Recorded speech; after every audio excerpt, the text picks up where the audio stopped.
What's up, guys? I'm randomfrankp, and today we're going to be talking about why, after all these years, despite all the keyboards I've reviewed, despite all the custom ones that I've built and own, how come my main keyboard is still the Corsair K95 Platinum RGB keyboard?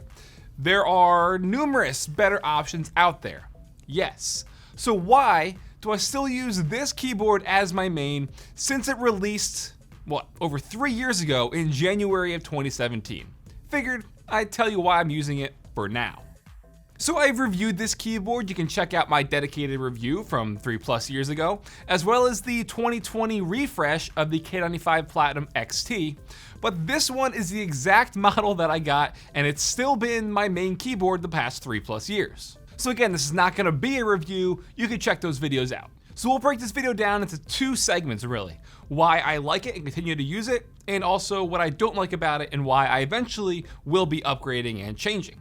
So the first thing is really just the feature set. Dedicated multimedia keys is becoming more common now, thankfully, but back in 2017, this was a really big feature, and Corsair's always been really great about that. So having dedicated multimedia keys plus a volume wheel is something that I definitely utilize with listening to music, gaming, all that stuff. Another big reason I love this keyboard is because of the 6 macro keys on the left side, noted as the G keys.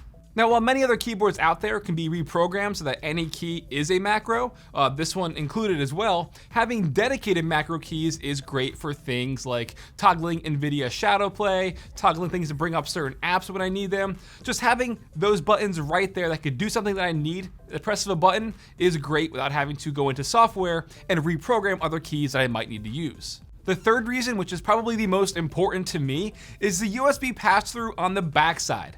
This is utilized probably daily by me, whether it is for gaming or just, getting my usual workflow done with editing. This USB pass-through is fantastic. If I'm playing a game that requires controller, which I often do with Skater XL, Session, I can just plug it in right there without having to run a cable over to my PC.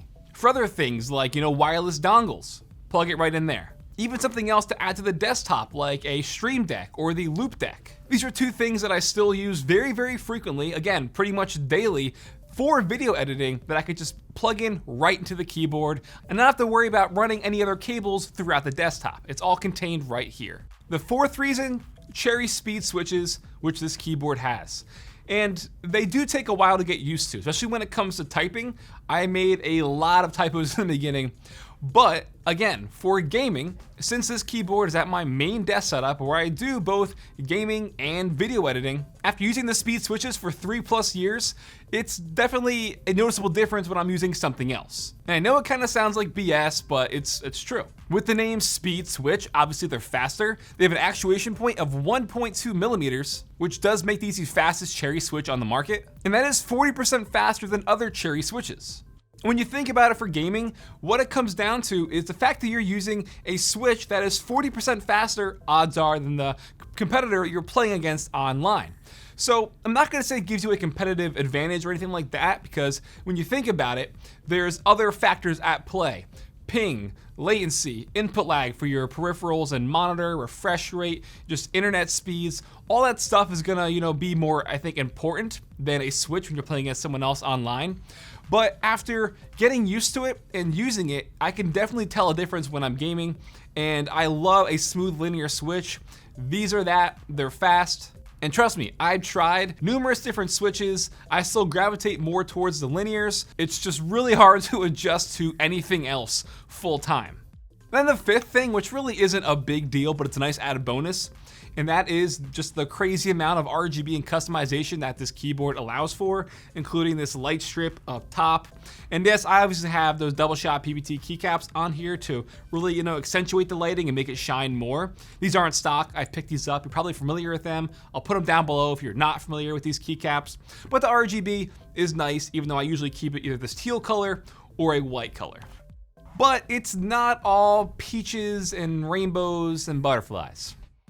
There are things about this keyboard that I do not like. I think first up is gonna be the brushed aluminum finish, which definitely looks nice. It has the looks factor to it, but when it comes to cleaning, Shield your eyes, this is gross. This is just after not cleaning it since the beginning of March.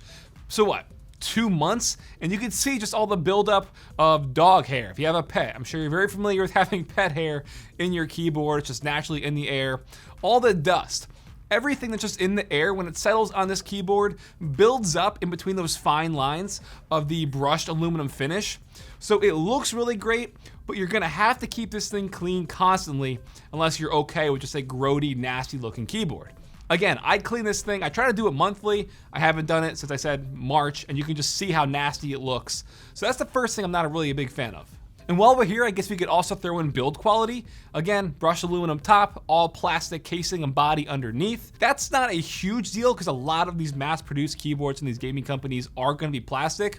But again, from all the custom ones that have been solid aluminum or some sort of metal that can weigh anywhere from 3 to like 6 pounds for a small little keyboard, you can tell the quality difference here when you introduce plastic.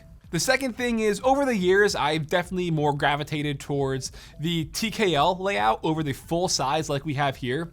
It is just too big and bulky, and I'm never using the numpad. That's just me, and many people do use it, I don't. Another thing I definitely hate is gonna be the stabilizers and the actual space bar. Stuff like this, on mass-produced keyboards, they never sound good, they're never, properly done. Most people who are buying this for gaming aren't gonna give two shits about it, honestly. But there's just nothing like lubing, clipping, and band-aid modding your stabilizers to make them sound real nice. And the last thing's more of a picky one on my end, but that's just from being in the keyboard community over the past year or so. And that is the super thick permanent cable on this. And again, I understand that since it has USB pass-through, you do need the 2 separate USBs to plug to your PC. I would just love if it was a removable USB-C cable that, worked with one USB so I could use any of the multiples of my custom braided coiled cables. That would be great. But again, I know that's kind of stupid to say, but hey, at the end of the day, I wish that would be different. So for those of you who are into custom keyboards and you're in the community, really, there's a lot of great stuff out there, but it definitely gets expensive. And I do think that trade-off is worth it because in the end, you are getting quality. In a custom keyboard, the materials, the time put into it, all the customization that you could do to build it is worth it in the end to have a more personal keyboard. There's a lot of keyboards out there right now that I've pre-ordered, signed up for interest checks for, that I'm gonna be getting in probably over the next 6 months or so, or plus, who knows with the whole pandemic and stuff going on. But I will be switching eventually full-time to a different keyboard.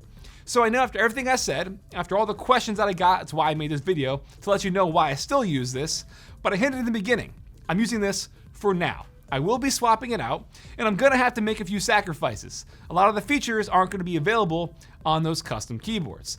But I think just to make up for that, I'm gonna have to use other peripherals and other hardware to still get that fix. You know what I'm saying? But yeah, like I said, tons of questions, figured I'd make this video. Hope you guys liked it. If you did, give it a big thumbs up to show your support. Feel free to follow me on Twitter at randomfrankp. And lastly, if you haven't already, hit that subscribe button. Hope you enjoyed. Have a good day.